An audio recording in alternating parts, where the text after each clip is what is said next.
I'm going to achieve today. And maybe a bit shorter, which then veers into this haircut. We're going to finish with like a taper. But yeah, it's kind of a frame of what I'm going to be doing today. So we'll show you a haircut that kind of matches those. So I'll start on the sides. Some people can sort of vary it up, but I'll base it around the sides today, working all the way through. So we'll start sort of from the corner. So along the sideburn here. Now I'm going to go quite short through the sides first.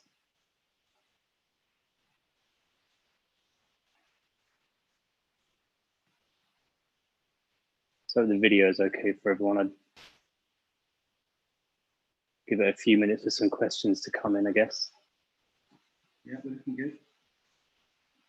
So this section I'm leaving a little bit longer because I'm going to edit that at the end. So we're going to be able to leave a little bit of a detail in that side area there on the sideburn. Slightly bringing this second section over just to allow for more length. So what I'll be able to do here is towards the end, I'll be able to sort of freehand the shape in. So you've still got all that room there. Just be able to sort of bring in the outline a bit and still allow for some sort of fall of the hair on the edges.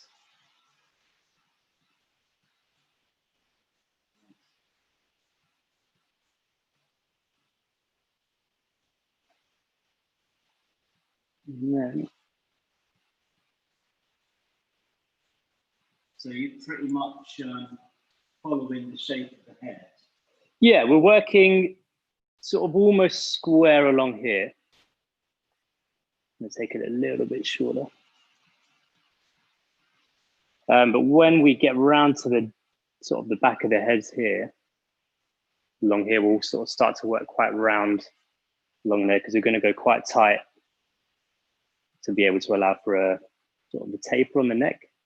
So will the hair actually be longer in the sides where you are now than it will be coming to the back?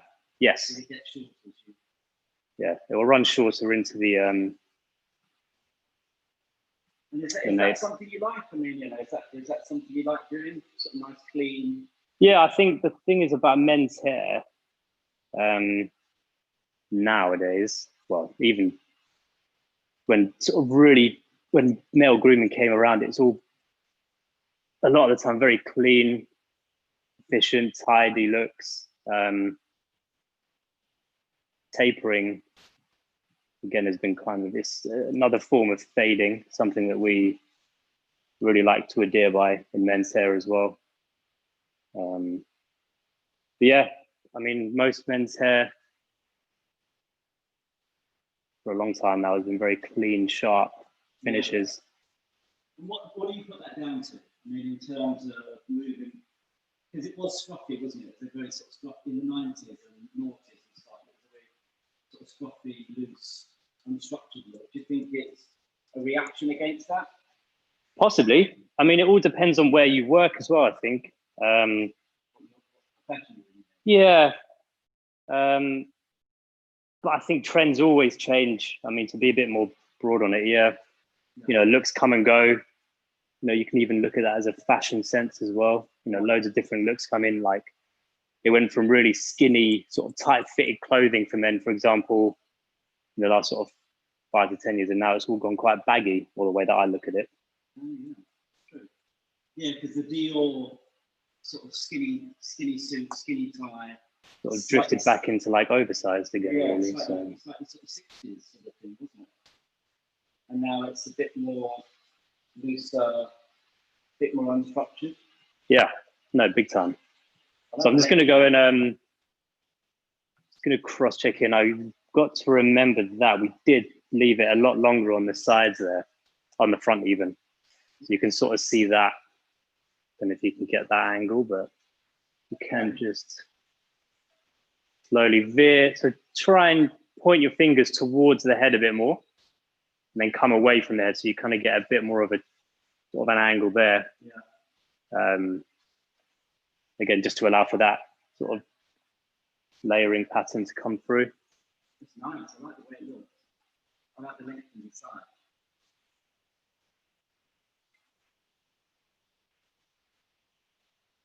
Other questions? Any coming through? Can you see them on the phone? No.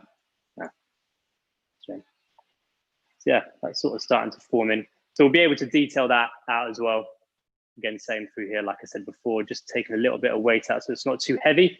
I find a lot of clients that I've had in the past that wear this look sometimes find that that gets really out of control super quick. So we try and avoid that as much as you can. People have different techniques to do that, but we'll sort of go over that in a little bit. Okay. So I mean, as well as giving the look at on the day, do you kind of think about how the hair is going to grow through as well? Yeah, I think you've always got to establish how it will look in 5-6 weeks. So when I was working in London before I went to Australia, you know, the prices are a lot more competitive, so guys won't come back as often as they did in Australia. Just because London's London. So you kind of had to agree to the idea that someone may not come back for another 8 weeks, depending on what they're wearing. Like fades are a lot more consistent in terms of the client coming back more regularly, whereas this haircut, you could easily let it sit, you know, for a good couple of months and it would look quite nice. I almost find that 3-4 weeks after a haircut settled in of this length, looks way nicer, just because it looks a lot more natural. So that kind of touches base on what we were just saying about how clean haircuts might look like nowadays. Guys are kind of into the sort of more rugged look, but depends how everyone's feeling in quarantine. No, we don't know. I've got a lot of clients emailing and texting me, asking me for a haircut. There's be some very shaggy guys out there, isn't there? Oh yeah. Nervous. It take a lot of work. No, absolutely. So now I'm go on. Yeah, I was going to say, just got a question from Lisa. Hi, Lisa. Lisa. What degree of angle your fingers doing going towards the back? I am pointing towards the neck as much as I can without leaving too much heaviness along the top. So we'll just work on that section again I'm just showing. So if I was to point away, you're leaving way too much. So whereas you come a little bit straighter, it's still kind of aiming, so I'm pointing to the bottom of the neck. So where I'm going into the neck there, I'm allowing for the graduation to sit quite deep, but not too much to allow this to get too heavy. This will then allow us to build in the clipper work and not leave too much length to then leave, you know, too much effort at the end. You want to kind of leave clipper work in a haircut like this to as minimal as possible. You don't have to go too crazy at the end. You know, haircuts like this are quite nice when they're all 90% worked in with the scissors and comb. You can see here, you know, take your time trying to get this angle because it's obviously quite tight. And being left-handed, I'm working on my harder side first, or is this my easier side? Can't quite work it out at the moment. Left-handed is always quite challenging when you're being taught. You know, being left-handed, very little. There's not as many educators out there that are left-handed, but they are starting to come through. So you sort of, a lot of it is trying to figure out your angles yourself rather than, you know, mirror. Yeah, it sort of looks to me, obviously I don't really comment, it looks to me like you're sort of just gently sort of following the head shape on the way down. Yeah, so like I said, the sides can be, the sides can be pretty square. I was cutting diagonally back, so there were sort of sections building into this whole shape at the end here. But around the head, I'm following the exact shape of the head shape. So going super tight. We're going to take all this tighter, but it's always nice to sort of build that length in first. And then down. So I'm just going to come halfway and then start on the other side. Cool. And I noticed that you've got the top sectioned away. Where do you normally, you know, if you're going to section the top and cut the underneath first, how do you know? How do I know? Where the section's going to be? It's sort of just above the round of the head. The section, like the parting, do you mean? The division here, yeah. Oh, right, I see. I never go too high. It's better to go low there. I leave it sort of, imagine where the occipital bone may be, and then the nape, or the hairline starts there, and the lowest part of my sectioning is here. The occipital bone usually sits there, so you can kind of say to yourself halfway, but it's quite a vague judgment just because people's, skull shapes all vary. Yeah. Some people's occipital bone protrudes a lot.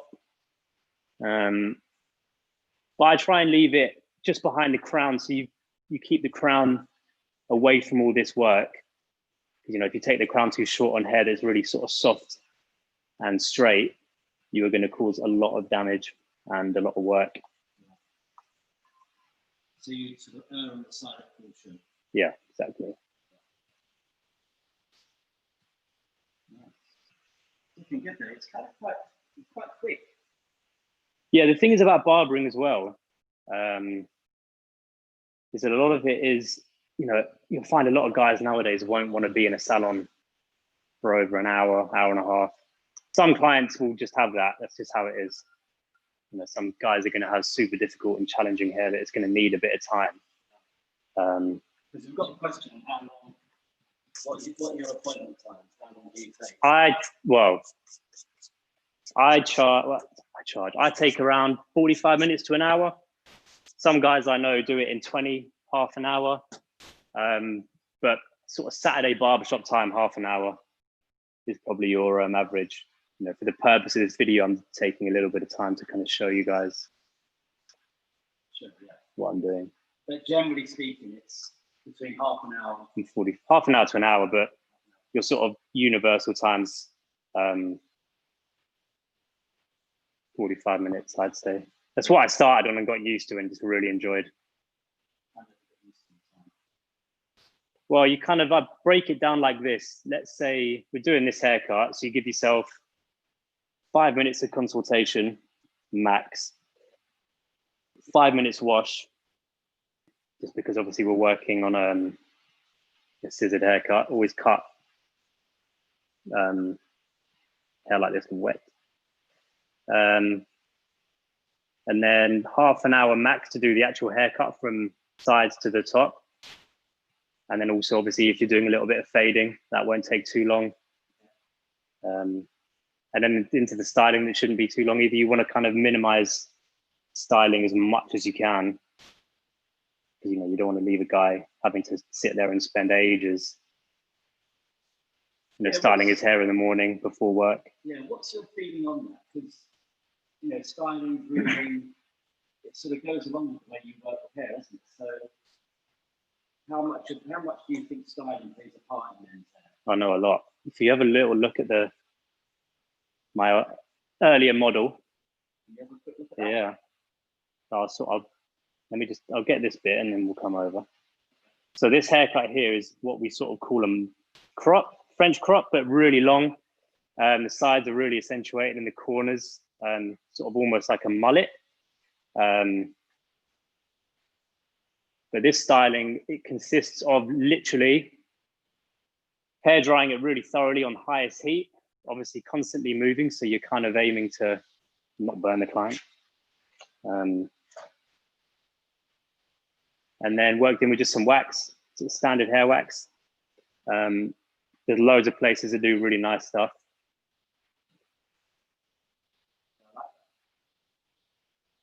Because it's got a kind of strong shape to it, but the finish is kind of loose, isn't it? Yeah, no. Is that would you say, if you were going to say, like, what is James Haye's style of working with hair? What would you say? How would you define your style? Clean. Clean? Probably. It looks quite technical, the way you cut hair. Yeah, I mean, you see a lot of guys and girl barbers, hairdressers try and go crazy on sectioning. I try and keep it as simple as possible, but efficient. This haircut, only really needs one big section, the halo, what, you know, is sort of worldwide known as. Yeah. And then you know, you section off the top. And other than that, it's not really, you know, some people section the crown off, do a nice little fringe section towards the end, so you can kind of focus on the fringe out of its own, which I might do. Kind of give you guys an idea of how I do fringes sometimes, because we're working into a quiff shape, so you can really disconnect all that. But so this is kind of like a good classic. So this super classic shape, this today, really popular, very timeless as well, I find. It's a haircut you've seen over generations in old school barbershops. No, you can, yeah, super old school. Old school is the best school. Yeah, old school is a new school. Old school is the new school. Yeah. I heard someone say a few years ago that you sort of see people wearing sort of old vintage stuff, you know, going backwards. Everyone's just afraid of the future and what they sort of see in fashion. Don't really know where it's going, so they're stepping back. Yeah. Haircuts are going forward though. Men's hair is flying. So popular now to get these fades. Unfortunately, I can't really do a fade today. The mannequins just do not allow for a nice sharp fade to come through. Yeah, in the market, mannequins that you can fade. Mannequins that you can fade, that'd be great. Super hard. I mean, you have to stitch that together. It's super challenging. So again, just working through the sides, still following a square shape up until about the ear. This was all pushed away so we can refine that later, so we don't leave it too heavy. And as you get behind the ear from here, start to round off, tighten up, and then we'll be able to work through the top. Kind of interesting how you do everything in one section. You don't sort of cut it square, then go back and cut it again. You sort of come through square and tighten up into the hairline. Yeah, something I've sort of wanted to try out. You know, if you were to look at it from a hair dresser's perspective, yes, you're doing two different layering techniques, but you know, must take quite a bit of control though. Yeah, you really want to take your time, making sure each section is as clean as you can get it. Yeah. You'll be able to really find that shape. And again, beveling your fingers at the top of the section. Bending your fingers. Beveling, where it's sort of coming away from the sort of the round of the head, so you don't take it too short up there. It may have to go a little bit shorter, but nothing too much from where we are now. Yeah. You know, because another sort of really common shape you'll see in men's hair is quite a triangular shape, from exterior to interior. As it builds up, sort of comes away. It's a really common shape. It kind of complements males' head shapes really well. But again, it's all down to what the client looks like. You know, you need to work with a lot of stuff. And how does that work? You know, what you were talking earlier about the consultation is a 5-minute part of the process. Some people take longer, but yeah, normally, I feel like with men's hair, it's a lot more simplified. Yeah. You know, take as much time to agree and stuff. And do you see it as like, is it what you want, what the client wants, or is it kind of like a collaboration? Oh, 100% collaboration. I mean, when I was in Australia, they always kind of looked for something more so than they did in London. I don't know why. It's maybe how it was, a timing, but they always kind of wanted a bit of input from what I might be able to suggest. So I was going to come around here.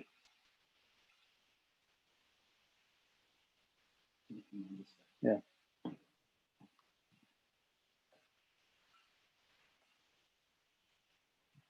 Anyone that does struggle with sort of sectioning and sort of guiding yourself around a haircut, I always find that the someone taught me years ago, following your thumb around the head. So I'm going this way now, follow the thumb. I was going that way. Follow your thumb. Yeah, it was something that, I mean, I don't know if it just works left-handed. I can't think off the top of my head now. You could do it as a right-hander. Yeah, right-handed people have Good. thumbs as well. No, in the sense of the patterning. I mean, if you're right-handed, oh, you could, I suppose.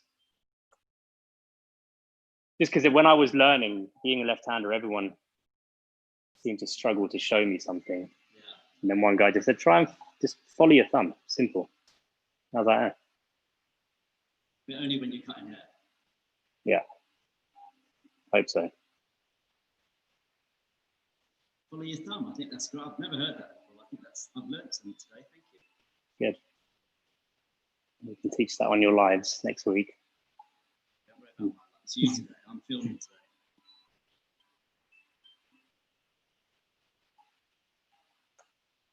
Can you see?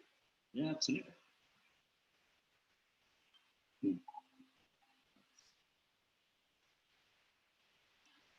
Yeah, that's good. I think we've got another question. I just need to, the computer is taking our questions, so I just need to go around the computer. Yeah, I guess. Kimberly, I didn't thanks for joining, Kimberly. Hey, Kimberly. She says, great to see some men's hair demonstrations. Thank you. All good. I'm glad I could join this. So thanks to everyone that made this happen before I sort of forget. And symmetry, something I think all haircutters have struggled with. Apart from, we've got the thumb, follow your thumb. I like that. Have you got any other little tips for getting shapes to be symmetrical? Like using your eyes. Yeah, I find hairdressing, it's a very visual thing, obviously. Little tips. Always try and step back, give yourself sort of an arm's width of space between you and the client every few sections, just to kind of give yourself the view of what it looks like from a few feet away. Sometimes you get so engrossed in looking at it from such a close-up angle, you sort of forget where you might be, you get a little bit lost. Always stand in front of the section you're cutting. I find that really helps. So body position. Body positioning is key. Otherwise, you can start, if you're standing behind the section, bringing it towards you, you're going to just add more length to it. Yeah. As you sort of slowly go around, you just add more and more and more, which you obviously do not want. No. So thinking about where you're standing will assist you with your blending, with keeping the shape regular, keeping the shape consistent. Yeah, exactly. Yeah, no, it's a good point. Because I think that's underestimated, how important it is where you stand in relation to where you're cutting. Yeah, big time. I think it does get overlooked a lot.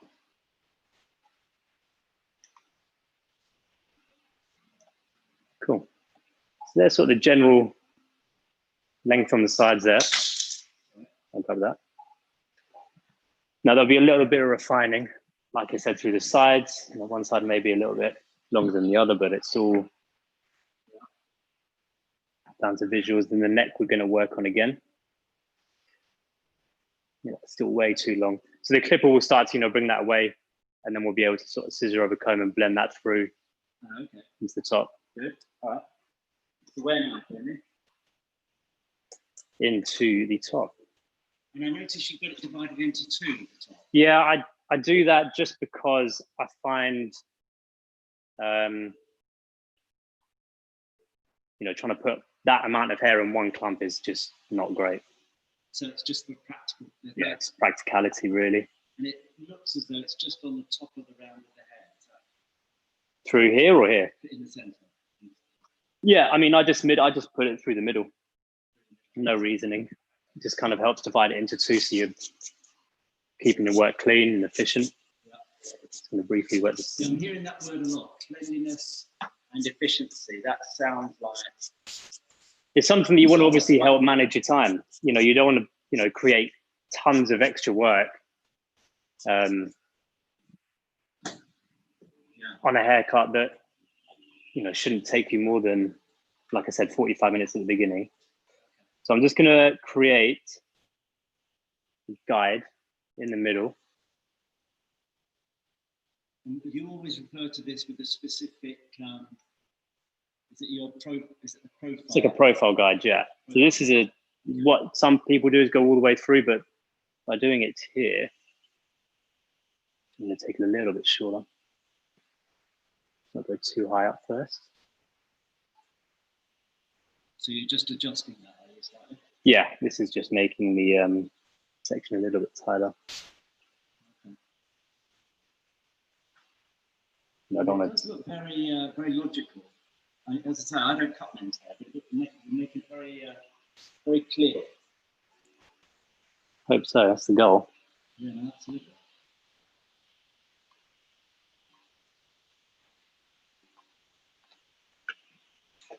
So again, small little profile guide in the middle, and this can kind of become your guide to what we're doing here is just connecting the crown, which obviously forms around this area, into the sides there. So you'll see your guide from the bottom. I see. And you're dividing it into two, are you? So you're not Cutting too much at once. okay. So it's just to make it easier to hold in your hand. Yeah. I'm just gonna, you go. Right. No. I'll turn it around. Which side are you going to do? So, I'll come this way. oh, thanks. I'll go this way then. That way? I knew you did the side that would be furthest away from me. That's all right. Got you. And your subsection, if you go through. Yeah, this is where you don't want to, obviously a big part of it is cross-checking, but I don't want to have to go, you know, cross-checking is part of the haircut that you don't want to really, how would you put it? You put it really nicely the other day.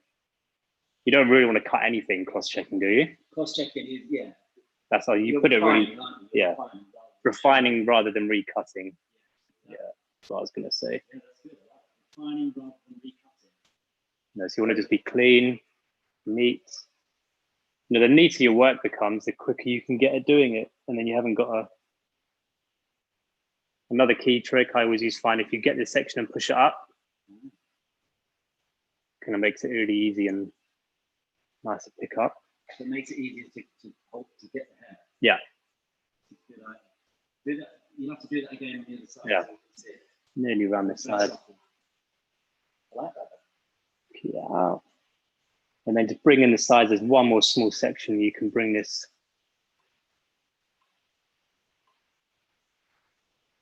A little bit, so you're right on the corner of the head there, aren't you? just from the corner, the sides here.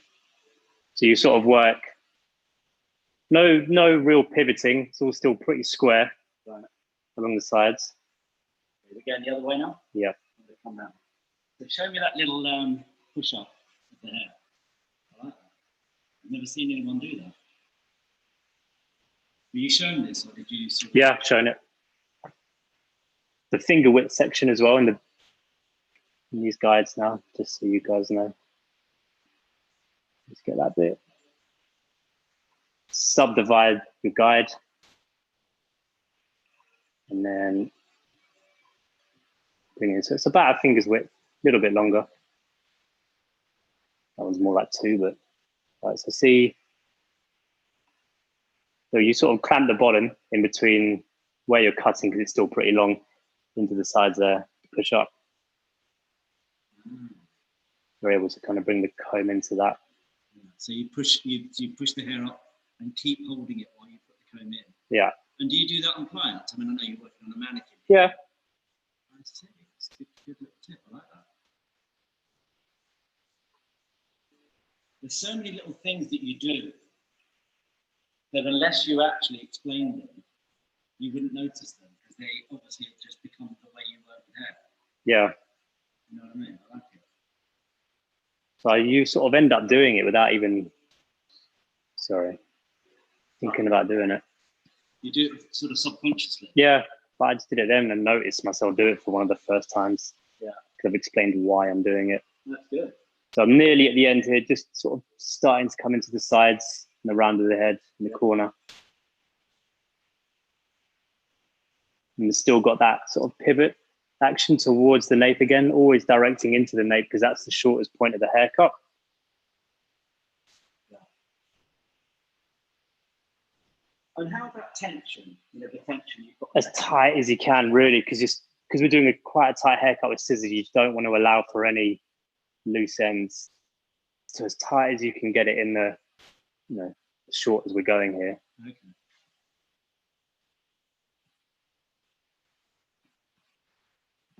So you're really gripping the hair quite firmly. Yeah, big time. Tight as I can. Yeah. So I'm just going to bring this in as well. So literally everything underneath looks like it's been pretty square and then slightly angled away from the top of the head. Yeah. As you come through. And what's happening now? So we're on the top of the head now. Working into the top. Actually, what I'll do, like I said before, section, no. I'm going to completely bring all this top in now. Oh. Okay. And you sort of come in front, just so I can see the mirror just about. Okay. Yeah, that's cool. You normally got in the way of me. I know. So I find that the center point of the head. Where your thumb is. Yeah. Good. Like that. So from the corner of the recession to about the middle. And then again on the other side. Sorry everyone. Terrible camera work. And then back in. So what I'm doing, I'm going to be completely disconnecting the fringe until the end. So I'm going to work in panels through all of this. So this is going to start to round off the shape a little bit at the top. Okay. But we're going to disconnect that all out. Disconnect. Explain disconnect. Disconnection here, for example, is we're keeping the top separate from the sides. So it's pretty simple. So essentially, where one area of the haircut doesn't technically blend. Because we kind of want to keep the quiff as high as we can, but not obviously leave it, you know, too accentuated. Yeah. And disconnection is a way that you can work from short hair and then keep the other hair very long. Yeah. So I suppose then essentially it sort of exaggerates, does it? Yeah, big time. So we'll bring in a little bit of products at the end to kind of show that. Right. So now I've done the crown, this part here, I'm just going to take a section, my profile guide either side of that corner, that point in the middle, and then just connect that through. So we're connecting everything, but that fringe area first. You can see that there, so it's not too much. But following the head shape again. Okay. Come back up. Let's refine that. I'll come this way. Yeah, sure. So it's a two-step process. Yeah. So subdivide your profile.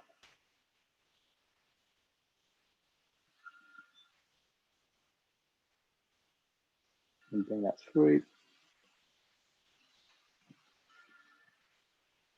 And you'll find your guide. So you don't want to take too big of a section, because otherwise you'll start losing that guideline. And in. Sorry, what do you mean?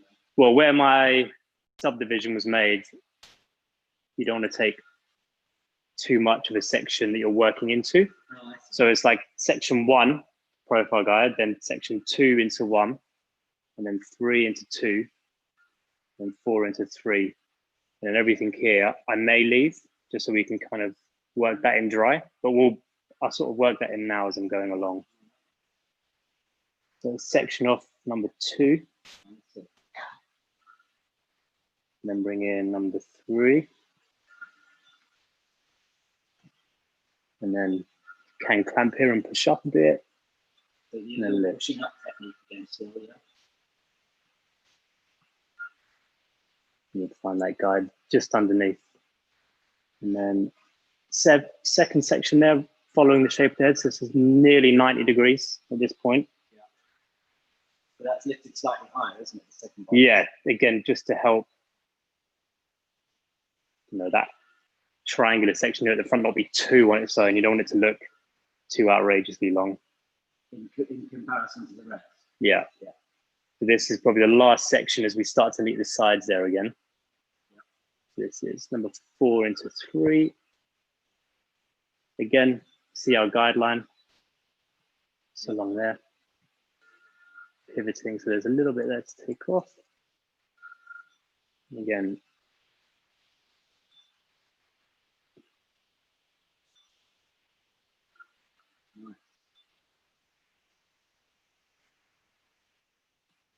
and that's just your last section there, is it? Yeah, so where that point is, come across. You'll see that little bit of hair there, contain that, and then bring it up through. This is almost like number 5 into 4. Yeah. Everyone's following, I hope they are. Yeah, it's very clear. They get it. And that last section there. And what we'll do, we'll just bring this side in. Not too much, shouldn't be too much here. Yeah, there's that small bit there just from underneath in between the sides and the top.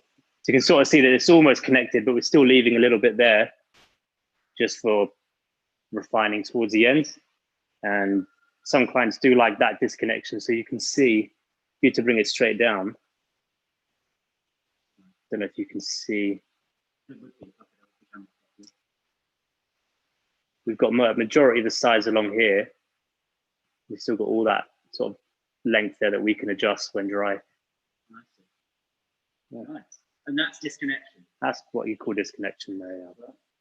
I'll come on this way. Now the other side, same system. Where that point is, I knew where that was, and that would have half of my first profile guide. The subsection and bring that away.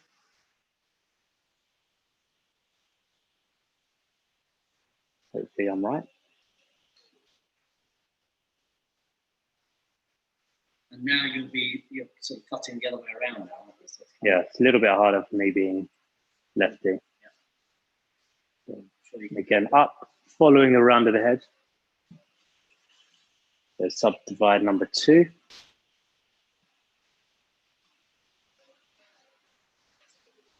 And with scissors, I often asked you this just now. With scissors, would you always cut the hair wet? Yes. Scissors can go. Yes. That's just my personal preference, like with comfort. I find it can be a lot harder cutting it when it's dry. But, doing a whole haircut dry would be super difficult. But little bits like refining the haircut, yes, dry is fine.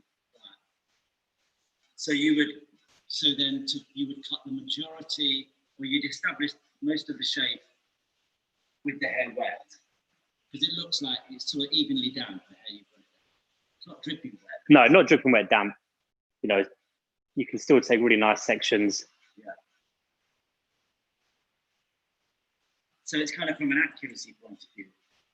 Yeah. In some ways, having the hair wet. Yeah, I mean, cutting it dry, you're obviously going to get its true full, how it will sit completely. Yeah. Whereas doing it wet, because obviously hair is quite elastic. Well, it is elastic. So it's always going to have a little bit of stretch on it when it's wet. Does that help sometimes though? Yeah, cleaner sections, you get the tension right.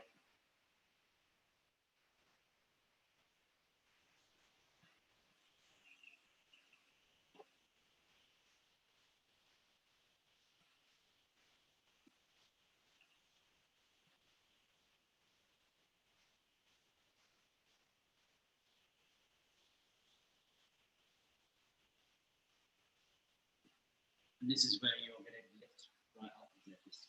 Is this the last one or the previous? This is second to last. So the last one will be from there. Oh, I see.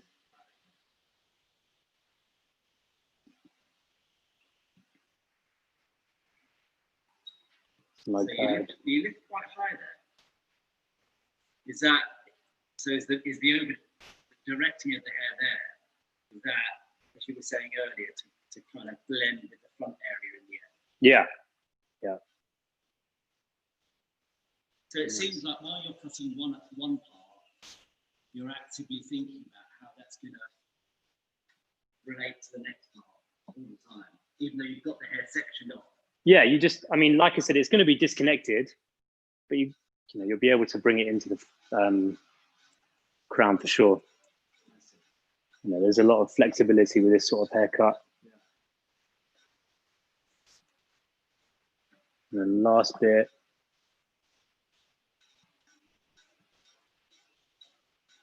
And there should be a few little hairs. No, not today. Yep. Would you have a little look at that? Yeah, I'm just going to give it a quick cross check. So we're just going to work in panels this way. So where we were working like that, it's going to work like this. So, okay. Horizontal sections along it, just so we know that the whole shape before the fringe is all nice and neat. And in match. Does it work if I stand in the way? Yeah, fine. I'd rather them see more of it. I've done this haircut a couple of times recently, so yeah. Any cool questions? I like your tone. Love the sectioning too. Yeah, YS Park, probably the best out there. So.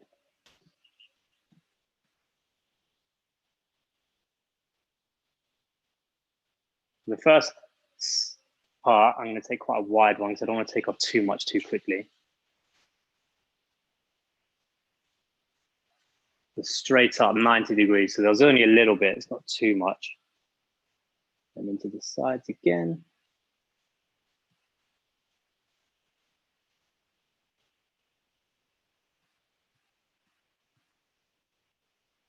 So it's all pretty good. Yeah, it's very clean. And same process, subdividing the hair. Yeah, subsectioning. So let's see, there's a bit of point there, I think, in this corner here through the middle. Yeah. Just make sure you're taking that off. Just double check through this area.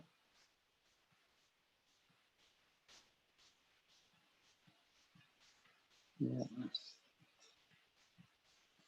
I like the way you have the blend, the contrast between the low and top and the. Yeah, so that disconnection area is sort of pretty key to the whole shape. Yeah. And it still gives that client a lot of flexibility in terms of sort of control. If you take all that too short, you can, and I do it. Some clients hate the idea of having loads of hair around the head, sort of falling through, which we will trim at the end. So it's always nice to kind of get the base in first.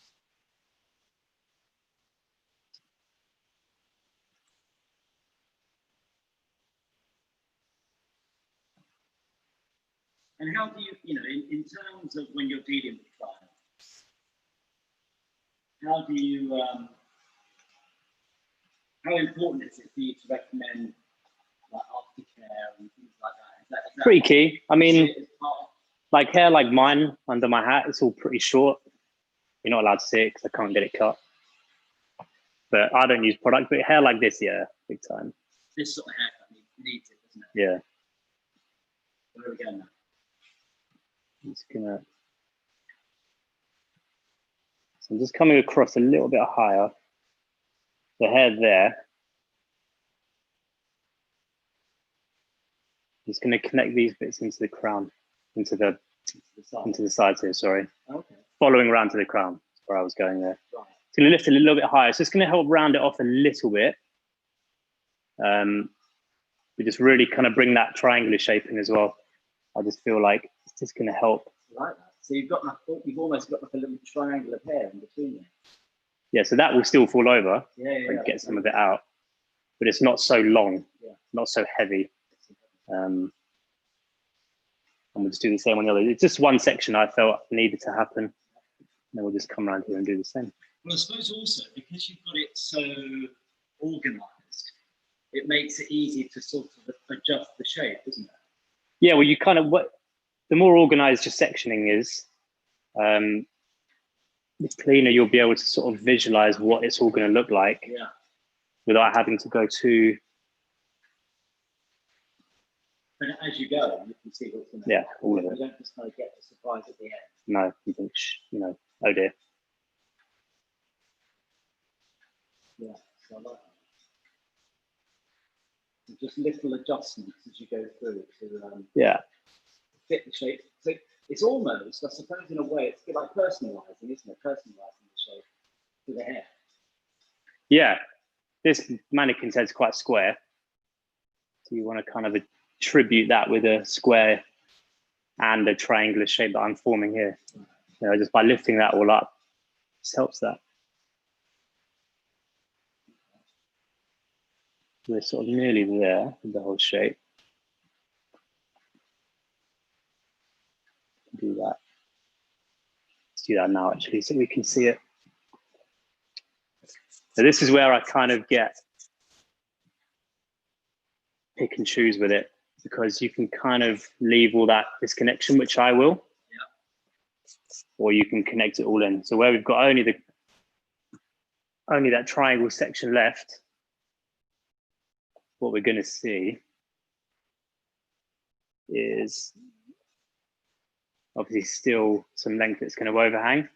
We'll leave some, but I'm just going to go around in one sort of panel where the last area is of disconnection and just try and connect as much as I can from about here. So just these areas. There probably isn't too much. It's just being efficient and just checking, making sure all of it is mirrored, all the same. Yeah, great.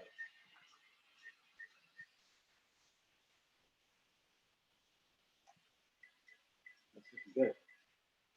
A couple of small little uneven areas from those sort of crown panels.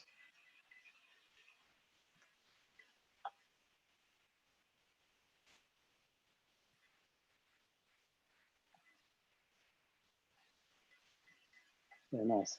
You can sort of see that roundness. Yeah. Just there. But that roundness on the sort of around the back of the head's really coming through. Whereas when you get round here, should really start to square up once we edit here.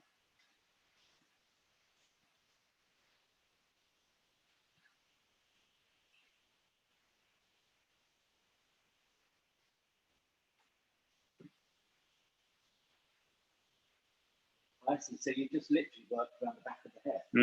I see.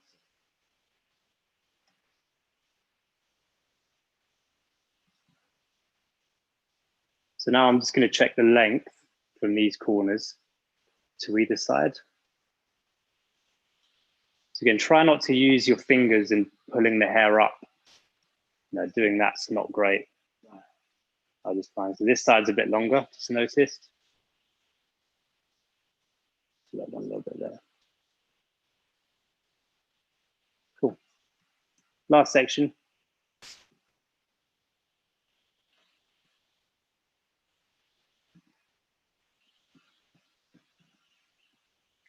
Bringing it straight in.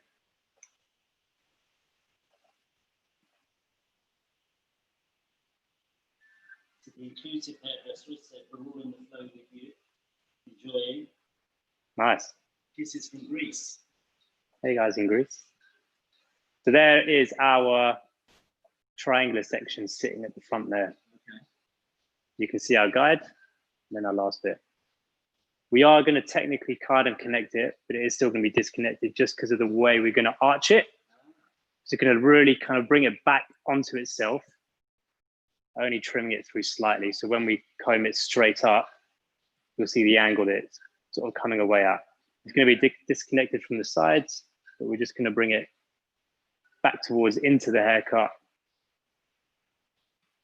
So it's almost 45 degrees at an angle. And just literally, I pick a corner of the recess of the hairline that I like working from. So I'm working from the left side into the right. You can work from the middle, you can work from the right in, but it's just kind of personal preference. I'm working from here over. You can work from a profile guide, which is about a finger's width in the middle, and go that way. But because it's only a small section, it's only about that much of hair, you can just sort of work from left to right, right to left. And bringing that down. But again, still subdividing. Try to avoid picking and working into the previous. You find yourself over directing too much, whereas the only over directing we're doing here is just pulling away. Yeah. So you can see our guide. It's that small corner there in the middle.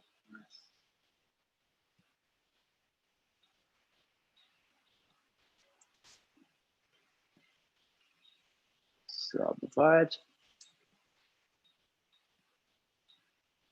We have greetings from Australia.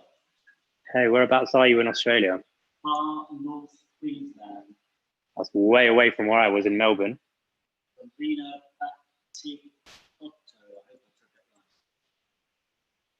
No, hey, thanks for joining though.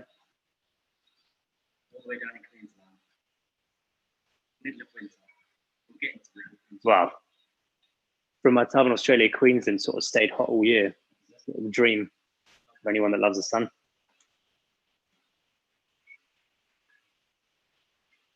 So I'm just in the middle here.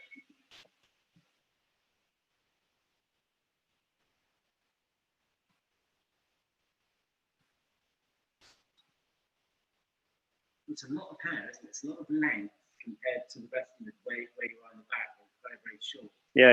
It's quite extreme. I like it.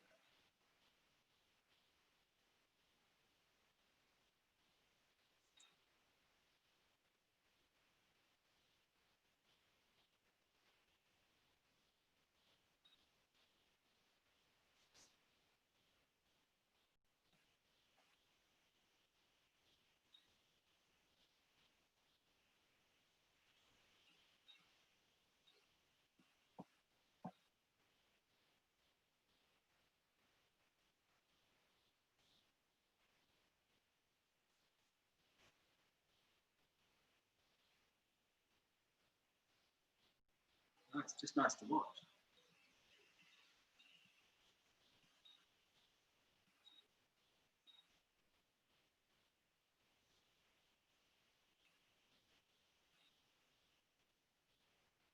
And that should be it.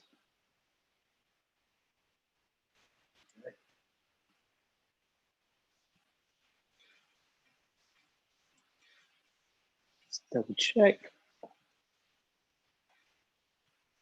So you're just making sure that everything's bled right? Yeah. And then just briefly, a cross check that I like doing. Find that middle part.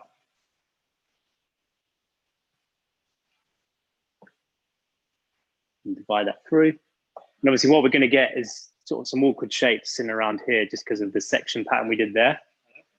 As you bring it up, it's just taking any sort of hairs that are out of shape, not in line with the rest of it. So straight up 90 degrees, always try and use the mirror as sort of like a guide.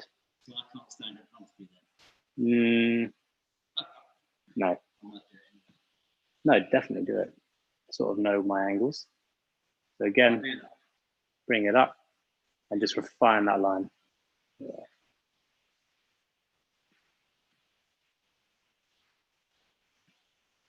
Yeah, you'll see there, that step. That's the disconnection. Oh yeah, so we only want to go higher, don't take it off, and just trim the length that sits further into the interior. So it only really connects with the back, isn't it? Is that right? On this yeah. So the side, so the sides, you've got two little legs. Yeah. And then the length underneath. Yeah. Wow. How do you do that? Practice. And I mean, you're a young guy yourself. But what advice would, you know, well, I'm sure we've got lots of younger hairdressers on here as well. What would you say, you know, you've kind of come a long way in a short space of time. What advice would you give to someone maybe just starting out in the hairdressing world? Practice. I think you'll hear most hairdressers say that. Always keep yourself educated. If it's not hair, it has to be something else. But, you know, if you're focusing on hairdressing, definitely keep watching videos. Follow the right people, be part of the right team. I think being part of a good team is key. You know, when I first started, I was part of a great group of individuals in London, over in an area called Shoreditch in the East End. You know, and if they're not teaching you, they're always kind of there being good support. I think that's a big key part of it. So yeah, education and a good team, probably what I'd say. Cool. So what I'm going to do, we've cross-checked. I'm going to dry it through, have a little look, and then we'll get onto clippering the neck. Okay. So apologies if you can't hear us too well, but these headphones work quite well against loud sounds. And you're just going to dry it, you're going to put the product in the hair? Or? No product, just because we're still going to do a little bit of work, just around the edges and stuff, and fade there out. So no, not yet.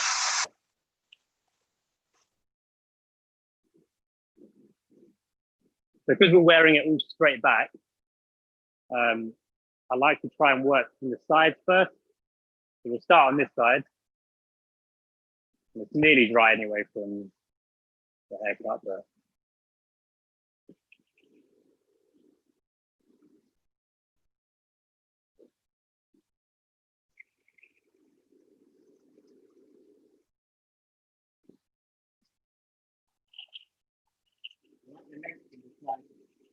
yeah, this is the thing. Now you're seeing it dry, and we might as well just keep it.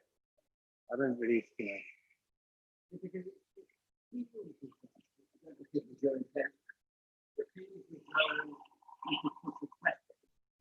Yeah, that's where the key is to bringing in the length on the side as well.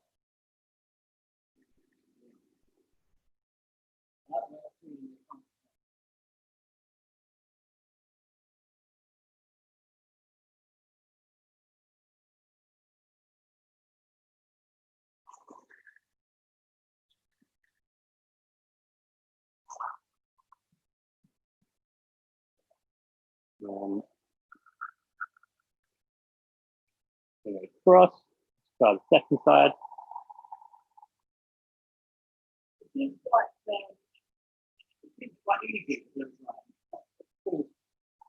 No, because obviously we're working with quite short length, there's no real need to do anything too. Yeah, you don't need to force hair. It's always going to go back anyway with some product, but by drying it on, you know, high heat, you're able to just control it. You know, heat is able to direct hair, so by drying it on a high heat, medium speed, and it helps that. Now working into the top, over. I work in sort of small panels. To start at the crown, to try and tame that down.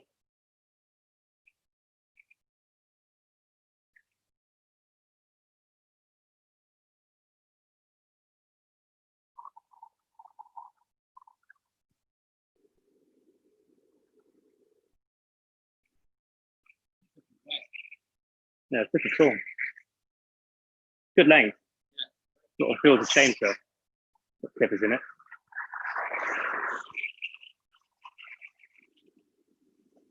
And then you slowly want to start bringing some of that length in from the front.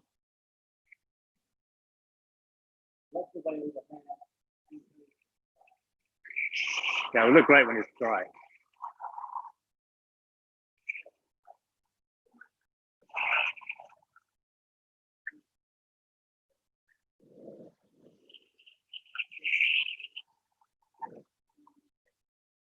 Yeah.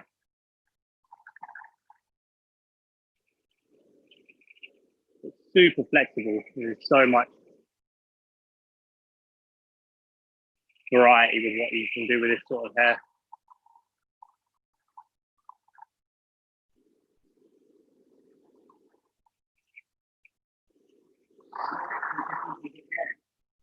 Guide it, yeah. Yeah, fortunately, this mannequin's really nice. It's got really good flexibility to the hair it has. So it's really nice to work with.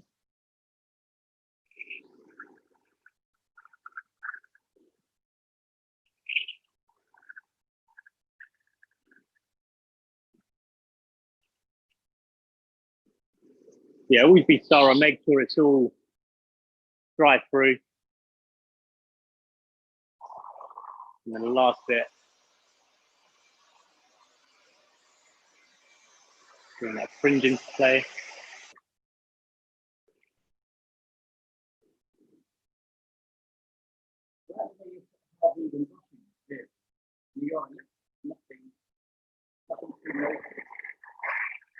No. You can see that disconnection there. Kind of a good shot if you can get to sort of see that. Let's go too close.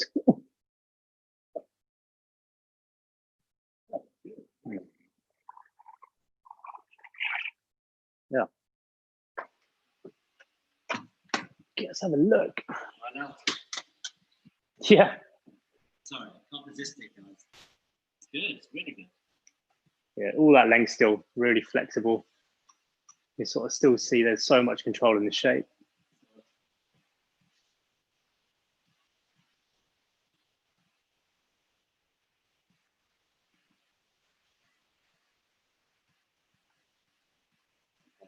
Yeah. I mean, you could, if you wanted to, just go with that, couldn't you? Easily, 100%. Obviously, due to the mannequin's stitching, the sideburns will never usually sit like that, obviously. They'll be way more tighter. In some cases, if the hair's a bit curlier, it will probably bounce a bit more. That's okay. Yeah. Yeah, with that disconnection. So good. No combs in the pockets, hygiene. No, we can see now where it's a little bit dry. Yeah, see? So as it further along it gets to the fringe, the longer it gets. The longer it gets, yeah. And that's so there, we'll probably do a bit of tweaking just to take some of these, frayed areas from the ends, take those off. But what we'll do, we'll just focus on clippering the neck out now. okay. We'll just fade that through, so yeah. Let's go. Cool. So the key is to this, I'll try and go as short as I can without it looking too bad on a mannequin. Yeah, clippering's not easy on a mannequin, is it? No. What are you using there? So these are the wool magic clips. They're 5 stars, all 5-star magic clips. It does say it there, but the amount of use I've put through them, it's disappeared. But magic clips, they're cordless. So, and they're really light as well, really nice to hold. I'm using what they call a taper blade. So I'll show you the difference between this and what a normal standard blade would look like. These are the wool seniors. Again, cordless, they're 5 stars, they're professionals. The 2 blades, this is your standard blade. It does say it there. If you can pick that up on the camera, great. But I don't know if the quality will come through. So the standard blade here is pretty straight. You can see it against the black t-shirt of mine. So it only bevels a little bit, just obviously to allow for the graduation the clippers create. Whereas these ones, the beveling there is a lot wider. You can see that it comes away way more curved, way longer. There's what we call tapering. Tapering is like a smaller form of fading. But it's more of a deeper graduation. The teeth are wider and there's way more curve on the ends. Never knew that. So yeah, taper blade. They are the coolest thing going. Taper blade. What I'm going to work on first is a number 3, open. So it's the highest number that I work with. Anything above this is normally finger length against the head. So we'll take it just shorter than how long your finger would be on average against someone's head. It's going to take off a lot, so don't be alarmed. I'm sort of saying that to myself out loud. It's still reasonably long on the back of the head, but we're just going to be able to put this in, to about here, just to allow, and then we'll be able to scissor or comb the rest of that in. So first, just working it up. Always coming away from the head. There's a little curve action. Yeah, what we sort of, that pivoting. You can sort of see there's... Wow, that's great. There'll be a little bit of disconnection there now. There's going to be a big steep angle that we're going to be able to scissor or comb in. But try not to go higher than the ear. I go to about halfway. I mean, the ears on these are really small, so try and avoid using mannequins as the guide. Well, I noticed you've got like a little kind of semicircular action. Yeah, it's working in like a semicircle shape. Then I do use the cone to refine that step, just so I know that I'm going to go over it anyway, but it's a nice sort of guideline to say to myself, don't go higher than that. Yeah, always working against the head. I'll try and go as slow as I can so you can kind of get the motion. It's almost the sort of thing you need to do quickly, isn't it? Sort of. Yeah. The slower you go, the more daring it looks. I don't know, it freaks me out when people do it really slow. So you can sort of see if you come from profile. Oh, sorry.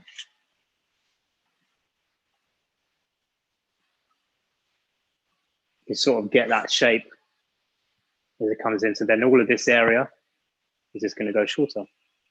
Wow. Slowly, slowly. I might just bring it a little bit higher. And what's that? The comb going in behind the clippers? That's a kind of a thing. Yeah, this Never seen that before. takes a little bit of training. The comb goes as you go in, come down.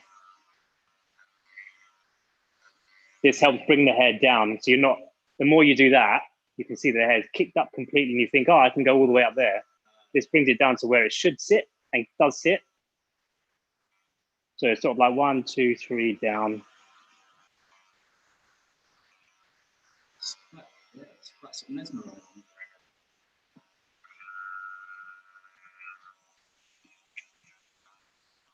And what we're going to slowly start to build is a sort of round shape here. Okay. Why is that? It's just a sort of style.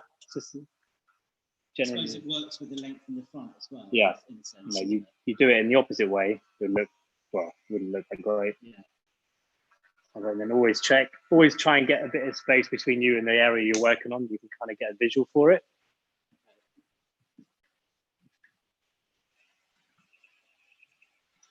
That was so quick. So now you've got your canvas. When I fade, I like calling it a canvas. You're kind of working into that. So this is now a number 3, just going underneath that.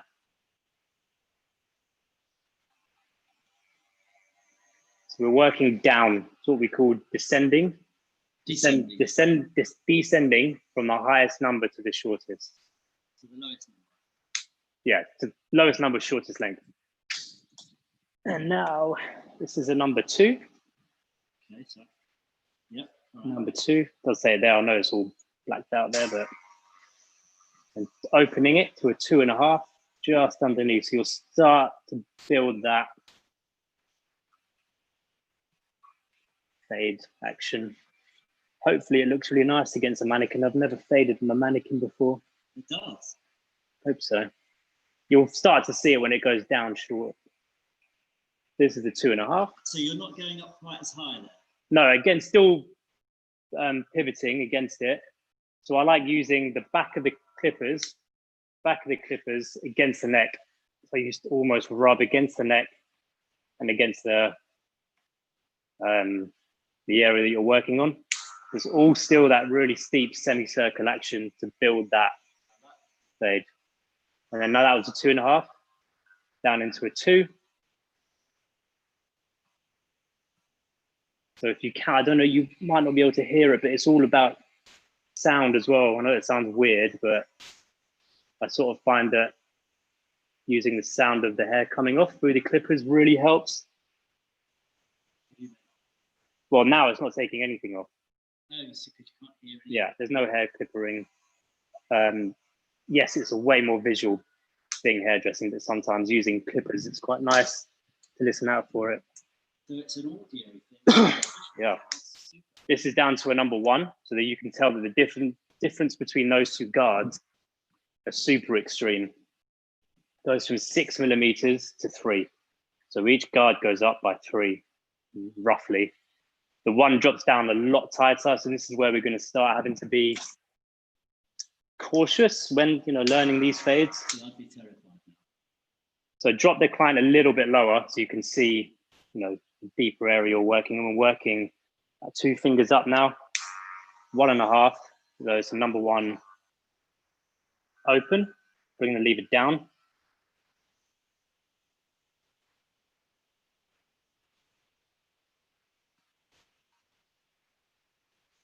So areas like this is where you might need to grab onto the client's neck on the skin, and you use so you pull down in the skin, and use the torque to kind of get into those areas. So if it was on a human, yeah?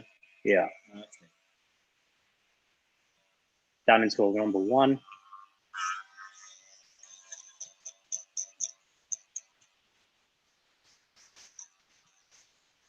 So now what we're doing here is there's a little line there. I don't know if we can see that. Yeah. You can see the line just above where I'm working. Yeah. That's going to then be open to 1.25, not to be too complicated. So that's just between a 1 and a 1.5? Yeah. Wow. And then 1.5. Sort of there, isn't it? Absolutely. Shame it's a mannequin. No, got it. And this guard is what we call transitioning. The transition guard is a 1.5 guard. So the number 1 we were using, when you open that, it becomes a 1.5. Okay. This is a 1.5 guard straight. So it closed as 1.5. It open is 1.75. Oh, I'm going to leave it open for the 1.75. And it's just going to go in between that number 2 and the 1.5. Wow, and it just takes the line away. It just sort of softens it out a little bit.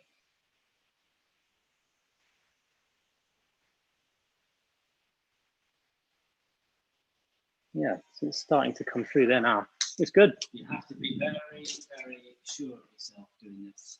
Yeah. Very good. Now, no blade, no guard, sorry, just open blade, 0.5, just at the bottom, just to get that little line out.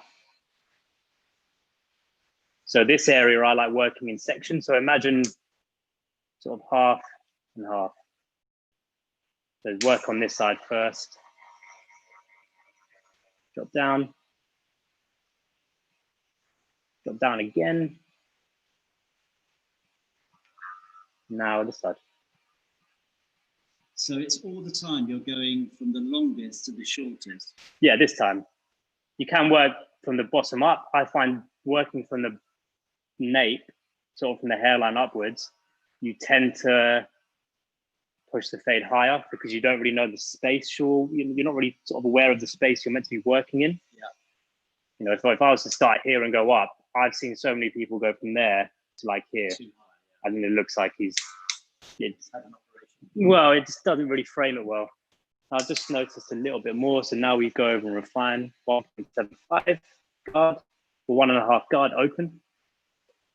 Using the corner of the blade is key as well. Some people have really sort of thick hair. So allowing for the corner of the blade, you can sort of dig and you're sort of scrubbing away that shape. Yeah. And a couple of, are you gonna scissor over go? Yes.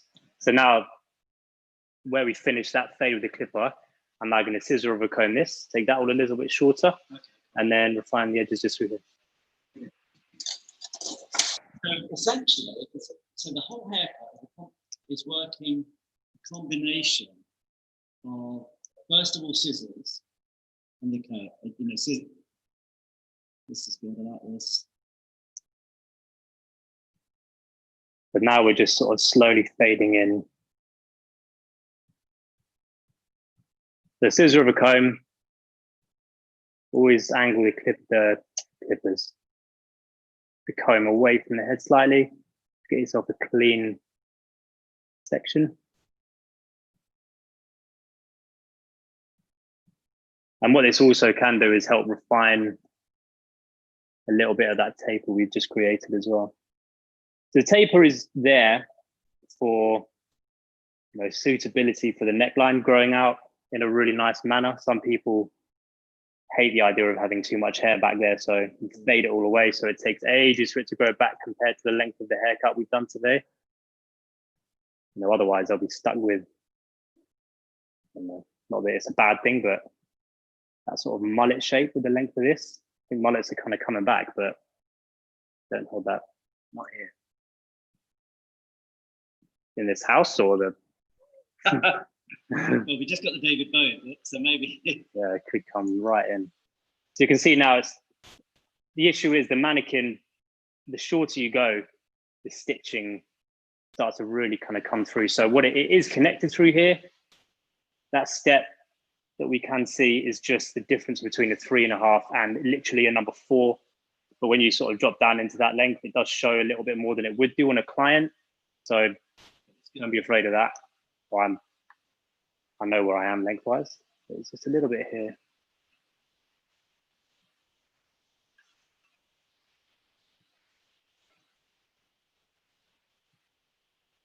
I like doing a little bit of point cutting into these areas, just it helps soften out any dense areas that are falling into the taper. Okay. No, these it sort of breaks it up and really kind of frees up that heaviness. That one side's done. Good.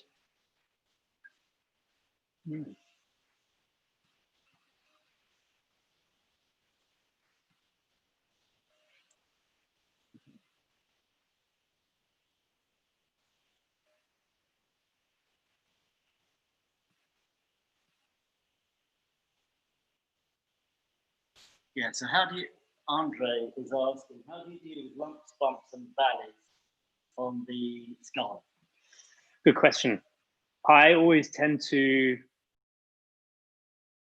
leave hair that little bit longer. So let's say where we've done a taper and there's really deep inclines here on the head, which usually there are behind the ear, there's those really strong bones, which are called mastoids. Always allowing for a little bit more length. Let's just think about this. And then the corners of the clippers, that was a good tip. Yeah, so when you're working around them, using the clippers to kind of dig away at them, like I was just showing there earlier, using the corners, you can kind of get in and around them. And also sometimes leaving that little bit more length over sort of those indents visually kind of matches everywhere around it. Yeah. So you sort of say to yourself, okay, this might be 0.5 millimeter longer, but you know that when you do look at it, it sits sort of in tune with the rest of the haircut. Yeah. Let me check this area. So it's a very visual process, isn't it? Yeah, fading is super visual. It's like, yes, you follow the numbers up and down the clipper, you know, 1, 1.5, number 2. But again, a number 2 might not work in an area that's indented in the head. So it might have to be a 2.5 to leave it a little bit longer. It does work, it doesn't work. But again, practice, you have to practice. Clippers are super difficult to use when you start out. I've only gotten to a really good point in my career so far using them and feeling super comfortable. Like, you know, there's sort of a part of my hand. I know it sounds weird, but again, it's like scissor over combing. You get a lot of hairdressers that are really comfortable by scissor over combing a fade, whereas I don't know, not doubting my talent, but I think it would take hours compared to I could do a fade in half an hour, whereas it would probably take me hours to do it with a pair of scissors. It's what you know, isn't it? Yeah, it's what you know. It's what I've been taught.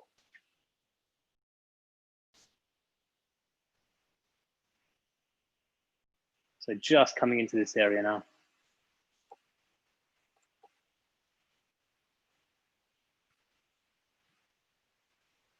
I love the way it blends from there.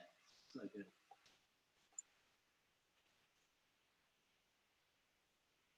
So yeah, like the photos I've done for you guys, it's kind of a combination of all three, really. You know, you've got the bottom one there with the taper on the neck, exactly what this is like. Into the middle one, which is one of my favorites that I've photographed. Really sleek, you know, really nice and clean. Small taper there on the sideburn. And then into the last one, you get that sort of looser finish with the curls and the side part. The side part can come into play wherever. The haircut that I'm doing here. What's this top? That is my Instagram. Thought I'd throw that in there for you guys to have a little follow. You can see some videos me and my dad have been creating recently. Some of my work, you know, cool music I listen to. Feel good.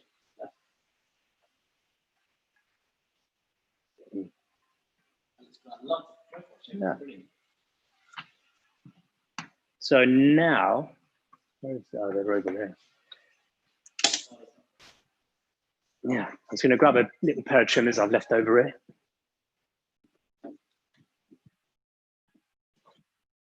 So these clippers, or they're trimmers even, they're the last sort of tool that I'll use today. They're lithium berets, they're WAL as well. They're good for like outlines. So where we've got all this work,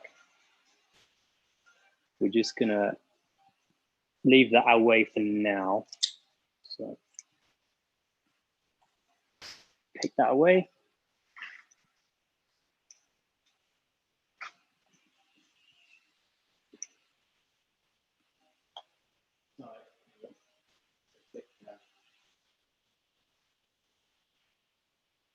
It's not moving now. There we go.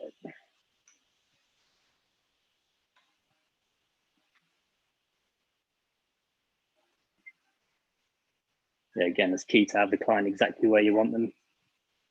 Don't want to hurt your back. This is just to kind of help narrow out that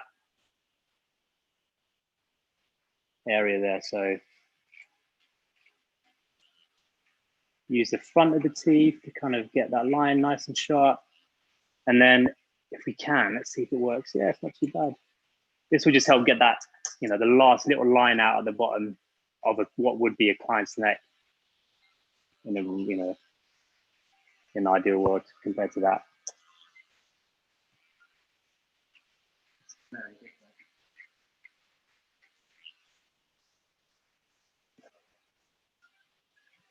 And then I'm not so, I like working around the hairline with clippers sometimes compared to scissors. Still freaks me out a little bit, but each their own. A small bit of detailing around the edges, just trimmer over comb, clipper over comb. Just helps blend it in further, so there's no massive, you know, no visual disconnection. And presumably these little clippers are kind of easier to get into. Yeah, way more agile compared to the ones I was just using.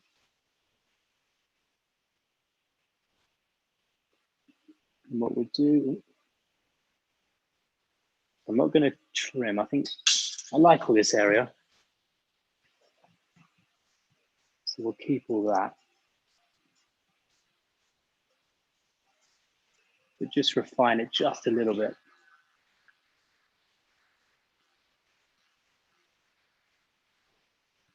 Now, you'll obviously have to allow for the ear. You can't, I'm leaving it still long, so we're able to push it back on this mannequin. How do we feel about that? Yeah, I kind of like it. It kind of sits with all that well, right? Yeah. Once you've got product from that, I think it's cool. Yeah. I'll trim it a bit.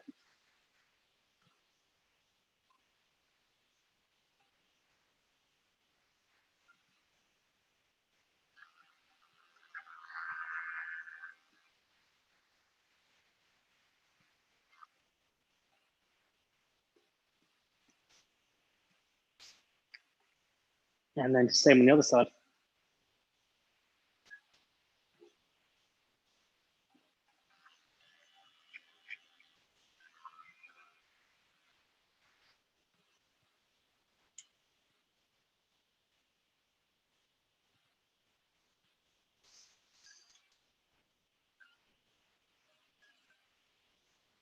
Yeah, again, try to keep your work nice and clean. So you can see where you are, can't you? So.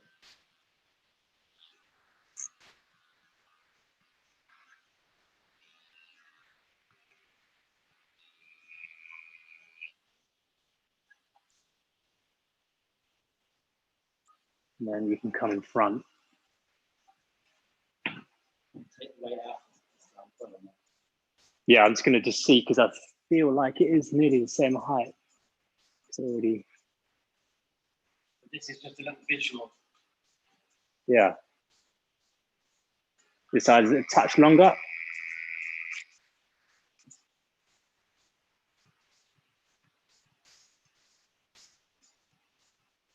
Yeah.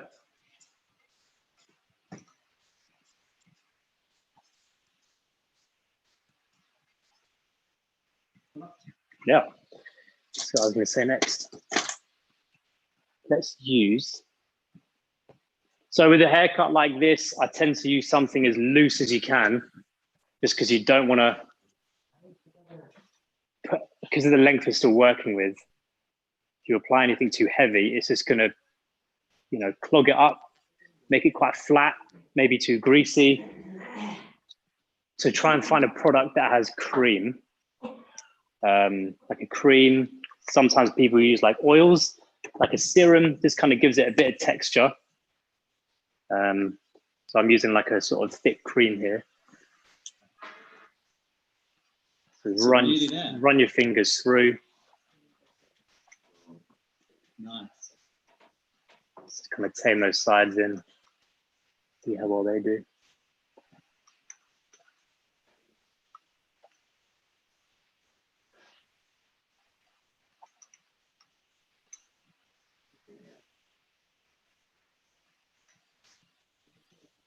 Cool.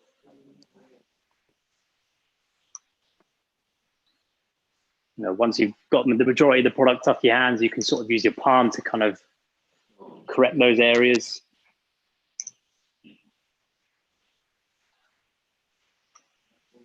Yeah.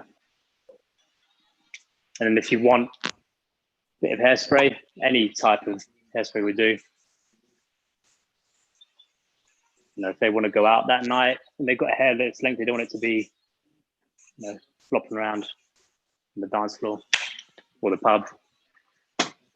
I use, finally, I can find it, a skeleton brush. What else are they called? Vent brush, there you go. Just to help, you know, get the details in, show the texture that we've cut.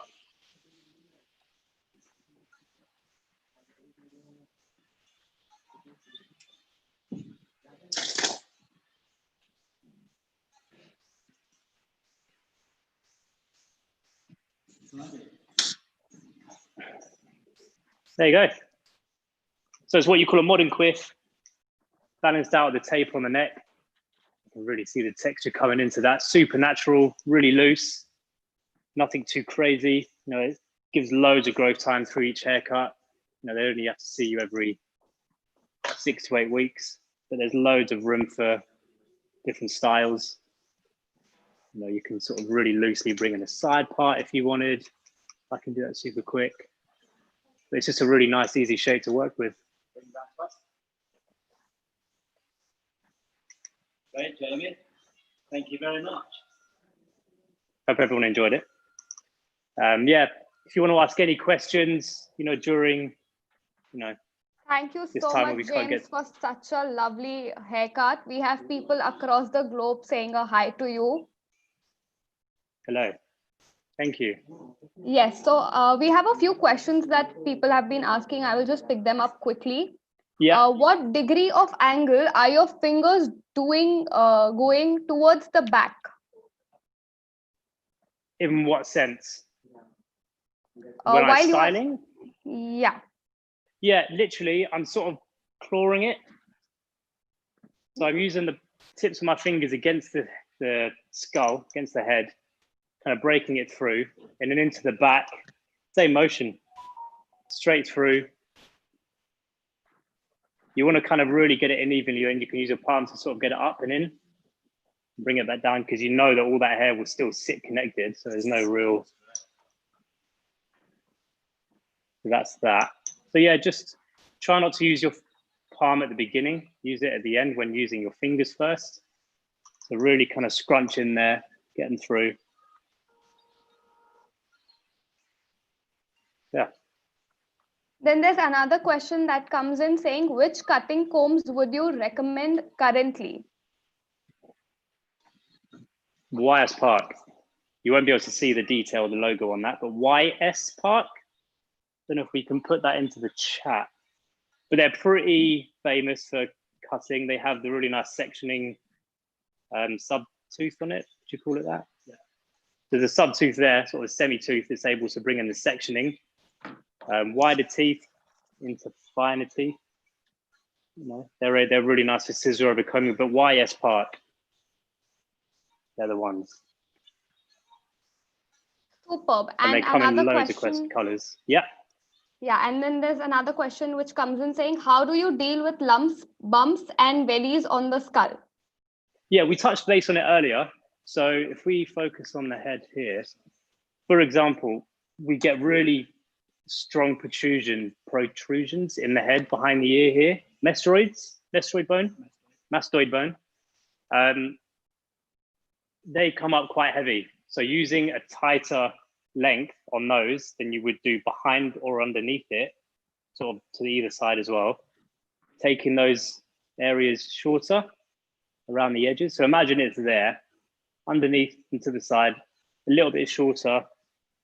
Sorry, I'm getting myself confused here. Longer around it, shorter on it, because what it does, it will, if you look at it from a 3D perspective, that will be longer, whatever length you choose. So if you do a number 1, do a 1.5 or a 2, and that will kind of help balance out the shape of it visually, yet you know technically that it's going to be longer in the actual haircut you're doing. So that's a way of dealing with it. You can also use the corners of scissor over comb, try and use an angle. Clippering, use the corners. Yeah, that would probably be the best way I can answer that. And before ending the session, can we please have you and Mark with us online on the same frame? In both of us in shot? Yeah. Or just point in the mirror. And if you guys could just say a quick hi to everyone before we end the session. Hey guys, thanks for joining. We appreciate your time. Thank you so much, everyone. With that, we would like to end our session with James. I would request you all to tune in again tomorrow at 5 p.m. Indian Standard Time. We will be live again with Results with Rupa, Episode 5, Beauty Business Mastery, HR, a Shared Responsibility.